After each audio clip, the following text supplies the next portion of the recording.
मन्नेवार जनजाति के पूर्व इतिहास की बात की जाए तो यह लोग 1000 वर्ष पूर्व से ही हिंदुस्तान की धरती पर अपना जीवन व्यतीत कर रहे हैं। इस वीडियो में प्राचीन इतिहास और ब्रिटिश कालीन दस्तावेजों के साथ साथ भारत सरकार द्वारा प्रमाणित दस्तावेजों के आधार पर जानकारी प्रस्तुत करने का एक छोटा सा प्रयास है। एलगंडल किले की बात की जाए तो यह किला 11वीं शती में काकतीय राजा द्वारा बनाया गया था।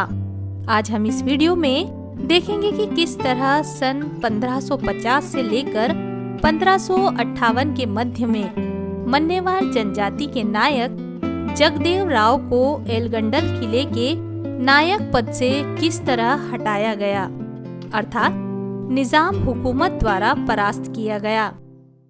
जब यह घटना घटी होगी तब आप भी नहीं थे और मैं भी वहां नहीं थी, परंतु आज हम इतिहासकारों द्वारा लिखे गए प्रमाणों के आधार पर इस ऐतिहासिक घटना की संक्षिप्त चर्चा को प्रारंभ करते हैं। तो चलिए मैं डॉक्टर निशाली पंचगाम इसकी शुरुआत करती हूँ। आज से लगभग 500 वर्ष पूर्व एलगंडल यह किला हैदराबाद के निजाम हुकूमत के अधीन हुआ करता था। आज यह किला आंध्र प्रदेश के तेलंगाना राज्य के करीमनगर जिले में ग्रेनाइट की पहाड़ियों पर विराजमान है। आज यह किला हिंदू और मुस्लिम संप्रदाय के एकता का प्रतीक माना जाता है, परंतु पूर्व काल से ही आंध्र प्रदेश पर निजाम शासकों का ही साम्राज्य रहा है। इतिहासकारों और ब्रिटिश काल के दस्तावेजों के आधार पर इस किले की बात की जाए तो एलगंडल किले की कुल आबादी के 90% लोग यह मन्नेवार आदिवासी जनजाति समुदाय के हुआ करते थे। इसी कारण जगदेव को इस किले का नायक बनाया गया था।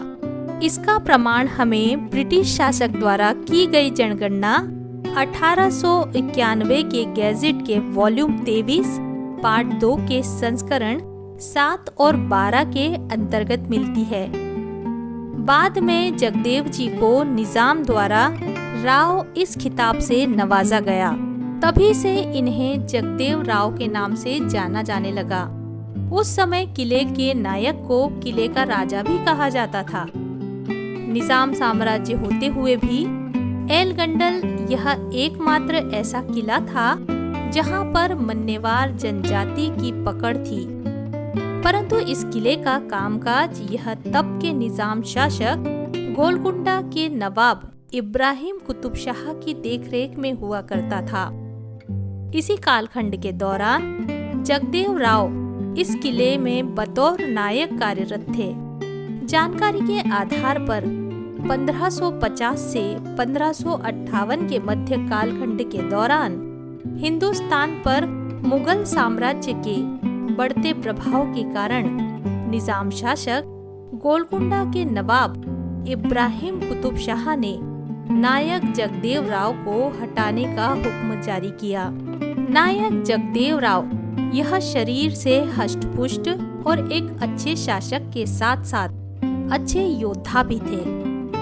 जगदेव राव द्वारा इस पर अपना प्रखर विरोध जताने पर गोलकुंडा के नवाब इब्राहिम कुतुब शाह ने अपनी ही निजामी खेमे के साथी को इस किले की बागडोर सौंपने की मंशा से अपनी सेना भिजवाई। फिर कई दिनों तक निजाम की सेना और नायक जगदेव राव के बीच घमासान युद्ध हुआ। दोनों ही तरफ से कई सैनिकों की क्षति हुई। अंत में नवाब इब्राहिम कुतुब शाह को इस युद्ध में जीत हासिल हुई। उस दौरान निजाम के खिलाफ बगावत करने का अंजाम सजाए मौत हुआ करता था, परंतु जगदेव राव इससे भली भांति परिचित थे। दूसरी ओर जगदेव राव को जिंदा पकड़ने में निजाम के सैनिक अपना एड़ी चोटी का जोर लगा रहे थे। तब तक नायक जगदेव राव देखते ही देखते भूमिगत हो चुके थे। जगदेव राव ने अपने कार्यकाल के दौरान किले के भीतर मन्नेवार जनजाति के आराध्य देवी देवताओं में प्रमुखता से भगवान शिव, भगवान श्री लक्ष्मी नरसल्लू, अंजनी पुत्र हनुमान जी आदि के 25 से भी ज्यादा मंदिरों का निर्माण किया था। नवाब इब्राहिम कुतुब शाह ने एलगंडा किले पर फतेह करने के बाद सन 1724 को इस किले की कमान नवाब असफजा को सौंपी। उसके बाद सन 1748 में आमीन खान ने संभाली। नवाब आमीन खान के मरने के बाद उनके बेटे मुखर्रब खान ने संभाली, लेकिन मुखर्रब खान को अपनी कोई औलाद नहीं होने के कारण उसके मरने के बाद कुली कुतुब शहंशाह ने हैदराबाद के नवाब सलावत जंग को इस किले की बागडोर सौंपी। लेकिन नवाब सलावत जंग को भी अपनी कोई औलाद नहीं थी। इसके बाद नवाब मुनव्वर खान को इस किले का नवाब बनाया गया। कहा जाता है कि सलावत जंग के जमाने में इब्राहिम खान दमसा और फारूक मिर्जा को बारी बारी इस किले का सिपा सालार बनाया गया। सन 1791 में तब के निजाम आसिफजा अली खान ने इस किले पर कब्जा किया। सन 1800 के बाद ईस्ट इंडिया कंपनी द्वारा निजाम के हाथ मिलाने के बाद ब्रिटिश गवर्नर को इस किले का इंचार्ज बनाया गया। सन 1803 से 1829 के मध्यकाल में आसिफ जाई ने हैदराबाद के तीसरे राजा की हैसियत से बहादुर खान को एलगंडल किले का गवर्नर बनाया। यह भी मान्यता है कि सन 1905 में निजाम महबूब अली खान को हैदराबाद का छठा बादशाह बनाया गया और ब्रिटिश की सहमति से सैयद करीमुद्दीन को इस किले का इंचार्ज बनाने के बाद सैयद करीमुद्दीन ने 1905 में अपने ही नाम से इस शहर को बसाया और आज हम सभी लोग तभी से आंध्र प्रदेश और अब के तेलंगाना राज्य के इस जिले को करीमनगर के नाम से जानते हैं। वीडियो के पहले भाग में आपने देखा कि किस तरह निजाम शासक द्वारा नायक जगदेव राव को हटाया गया। दूसरे भाग में हम देखेंगे कि जगदेव राव भूमिगत होने के बाद मन्नेवार जनजाति का क्या हुआ। आइए हम इसे संक्षिप्त में जानने की कोशिश करते हैं। अभी तक मैंने आपके साथ जो ऐतिहासिक जानकारी साझा की है वह थी एलगंडल किले से संबंधित और नायक जगदेव राव, जिसे मन्नेवार जनजाति के लोग अपना राजा मानते थे। अब हम बात करेंगे राजा जगदेव राव नवाब इब्राहिम कुतुब शाह से हारने के बाद भूमिगत होने पर मन्नेवार जनजाति का क्या हुआ। आइए हम इसे संक्षिप्त में जानने की कोशिश करते हैं। सन 1558 के बाद अर्थात राजा जगदेव राव की हार होने के बाद एलगंडल जिले में मन्नेवार जनजाति का अपना कोई शेष शीर्ष न होने के कारण और उस समय निजाम हुकूमत में इस्लाम की अपनी धार्मिक नीति के तहत मन्नेवारों को यहाँ से पूरी तरह खदेड़कर एलगंडल किले पर निजाम साम्राज्य का परचम लहराया गया।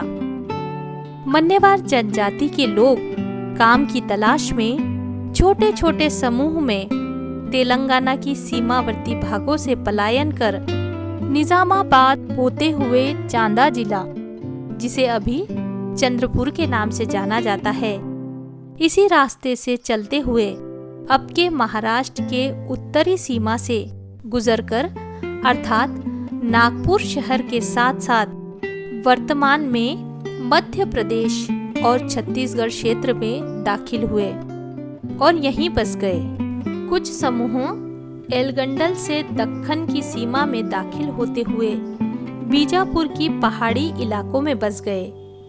इतिहास के आधार पर राजा शाहजी की मृत्यु के बाद नवंबर 1663 में जब राजे शिव छत्रपति महाराज ने राज्य का कारभार संभाला और अपनी संपूर्ण ताकत के साथ विभिन्न जातियों के कुशल योद्धाओं को इकट्ठा कर बीजापुर पर आक्रमण की योजना बनाई, उस समय शिवाजी महाराज ने मराठे सैनिकों के साथ विशेष रूप से मन्नेवार, भील, गोंड और कोड़ी इत्यादि शूरवीर योद्धाओं को साथ लेकर एक सेना बनाई और अक्टूबर 1663 को खवास खान के साथ घमासान युद्ध हुआ और इस युद्ध में शिवाजी महाराज की सेना द्वारा खवास खान को परास्त किया गया। इससे हमें पता चलता है कि मन्नेवार जनजाति के लोग यह अति प्राचीन समुदाय के साथ साथ एक कुशल योद्धा भी थे। इस बात को नकारा नहीं जा सकता। इसका संदर्भ हमें श्री बाबा साहेब पुरंदरे द्वारा लिखित राजा शिव छत्रपति इस कादंबरी में मुधोड़ और कुडाल इस अध्याय के पृष्ठ क्रमांक 35 से 37 में पढ़ने को मिलता है। इतिहासकारों ने प्रमुखता से यह भी लिखा है कि मन्नेवार जनजाति के लोगों में ईमानदारी, काम के प्रति लगाव, हाथ में कुशल कारागिरी का हुनर और अच्छे योद्धा होने के कारण द्वितीय बाजीराव पेशवे ने इन्हें सर्वप्रथम 1800 के दशक के पहले चरण में अपने साथ पूना, जिसे वर्तमान में पुणे के नाम से जाना जाता है, ले आए। कुछ लोगों को सेना में भर्ती होने के कारण पूना में स्थित खड़की कैंट क्षेत्र में अस्थायी रूप पर अन्य तेलुगु भाषिक लोगों के साथ बसाया गया था। इसका संदर्भ हमें गैजेट ऑफ बॉम्बे प्रेसिडेंसी 1882 के वॉल्यूम 13 के पृष्ठ क्रमांक 119 और 120 पर अधोरेखित मिलता है और साथ ही डॉक्टर के.पी. कुमारन द्वारा लिखित migration settlement and ethnic association इस पुस्तक के पृष्ठ क्रमांक 45 पर हमें संदर्भ मिलता है। इसके प्रमाण आज भी हमें पूना शहर के खड़की क्षेत्र में दिखाई देते हैं। धीरे धीरे मन्नेवार जनजाति के लोग यह महाराष्ट्र और वर्तमान के मध्य प्रदेश और छत्तीसगढ़ प्रांत में काम की तलाश में वहीं बस जाने के प्रमाण हमें प्रमुखता से मिलते हैं।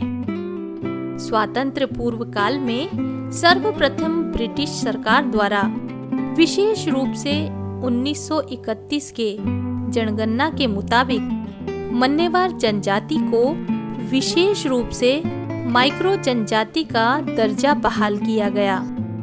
1947 में भारत संपूर्ण रूप से आजाद होने के बाद महाराष्ट्र के जनजाति सूची में मन्नेवार जनजाति का अनुक्रमांक 18 और महाराष्ट्र से अलग हुए राज्यों जैसे मध्य प्रदेश और छत्तीसगढ़ की जनजाति की सूची में मन्नेवार जनजाति को अनुक्रम 16 पर दर्शाया गया है।